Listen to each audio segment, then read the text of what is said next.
Hey guys, it's Stephen. Got a late night bites update here. I am going to the Bitcoin conference tomorrow in Miami, so I'm not sure if I'll be able to get a video out for tomorrow, but I do want to set up the pivot chart for this coming up week. It looks like we're going to have a similar chart we're going to have where the central pivot is at about $96. So most likely it'll just be this chart extended out. And I'll go ahead and make that. I'll probably make that tomorrow sometime. And just to check up on everything, I created these smaller time frames. These are daily time frame pivot charts, and they've been pretty accurate here. We have the central pivot for this day kind of acting as resistance. And then we have the following, just a lower range here, where you have this being the resistance, and then you have this sort of magnet here. So that kind of tells me we could definitely see some support here at the $86 level. I think this has a lot to do with the overall market being down.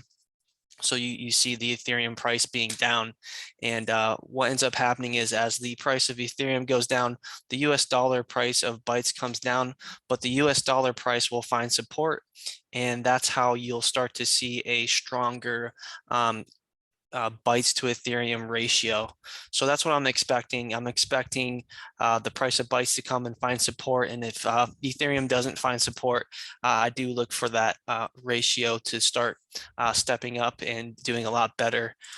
Just to kind of check in on the overall market, Bitcoin is definitely looking very weak to me. This is what I thought might happen, where we have this kind of RSI bounce, this momentum bounce, but it doesn't really matter. This is just it's a lagging indicator. It doesn't really tell much. That's why I like to use pivots, because it kind of gives a more mathematical number. So I am still looking for this $38,000 range to have support. And really no worries. I'm actually still buying every day, just little bits, just in case. But I wouldn't be surprised if we do come down to that. So for the Ethereum to Bytes chart, overall, this pivot chart was pretty good for the week. I liked the action. Obviously, we had the top range almost tested, and we definitely found some support at this pivot.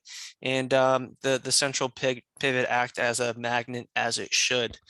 So I had a lower range with my liquidity pool. It was about 0.27 to 0.278. And as we came up and tested this higher range here, I went ahead and just basically took that liquidity range out, and I created a new range between 0.0278 to 0.0284. And that afforded me a pretty good return. I'll just go ahead and show you.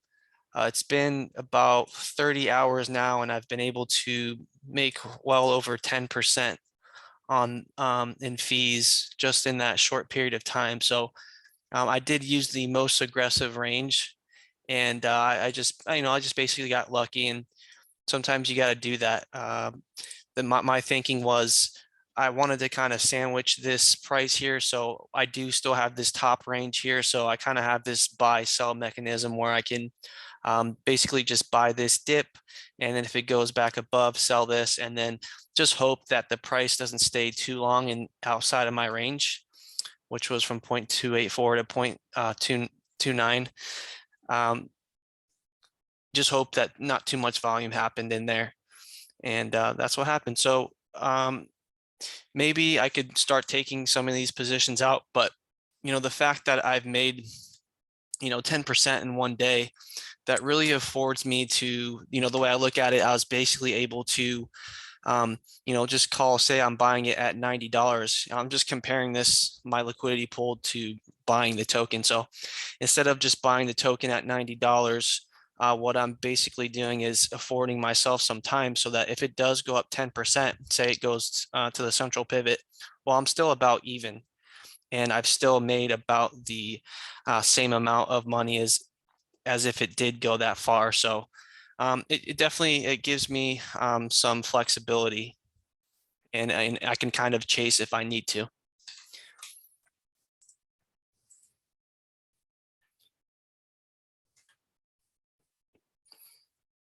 So the volume's been down the last couple days.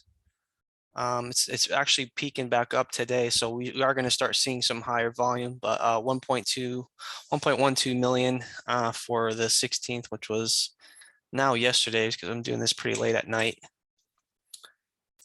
All right, so we got the token holders are up, and this is the supply is up by 4,923, and the market cap is at 71 million. It's moving lower right now due to the price of bytes going down.